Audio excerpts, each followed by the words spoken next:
សួស្តីបងប្អូនអរគ្នាហ្នឹងហើយវីដេអូនេះគឺជូនពិសេសដល់ new player ដែលខ្វេះខ្វាំងសៀងណាបងប្អូនណានៅខ្វាំងសៀងរបស់យើងហ្នឹងគឺយើងខ្វេះទៅជួបតាយីឡាវនេះយីឡាវប៉ុន្តែ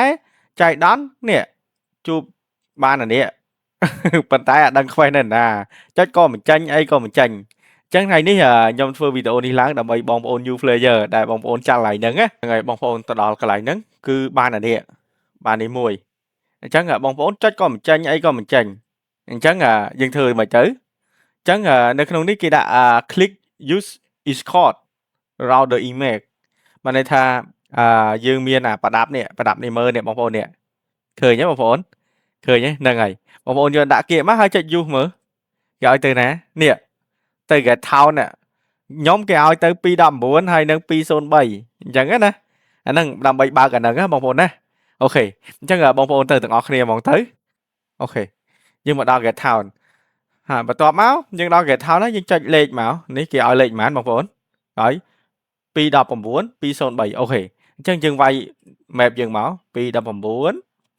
219203បាទ confirm មកចុច confirm វាមកនឹងវាដើរអញ្ចឹងកន្លែងហ្នឹងអាហ្នឹងវាត្រូវការអាហ្នឹងយកមកមើលណាបងប្អូនណាអញ្ចឹងបងប្អូនអត់ដែលខ្វេះអត់ដែលធ្វើគឺ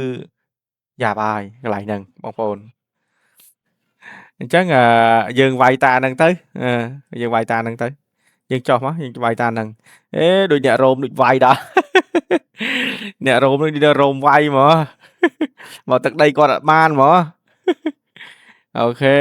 អត់អីចាំតិចអូខេខ្វេះបានអូខេអញ្ចឹងយើងទៅជួបតានោះទៅហ្នឹងបារម្ភចាប់ចង់ស្លាក់ខ្យល់អត់បានរៀបចំបងប្អូនណាគឺតានៅលើបងប្អូនណាវាយហើយគឺទៅលើទៅគឺជួបតាហ្នឹងហើយនេះអូខេជួបតាហ្នឹងទៅបានទទួល experience ហើយហ្នឹងកន្លែងហ្នឹងដែលខ្ញុំចង់ប្រាប់បងប្អូនណាខ្ញុំចង់ប្រាប់បងប្អូនកន្លែងហ្នឹងងាប់ឥឡូវអូខេដូចវាយដល់ហើយអាងគេបន្តហ្នឹងហើយបងប្អូនគឺមានតែប៉ុណ្្នឹងទេណាបងប្អូនណាគឺវីដេអូមានតែប៉ុណ្្នឹងសម្រាប់បងប្អូនខ្វេះបន្តទៀតអានេះជា guideline មួយដែរណាបងប្អូនណាអូខេអរគុណនៃការទស្សនាបងប្អូន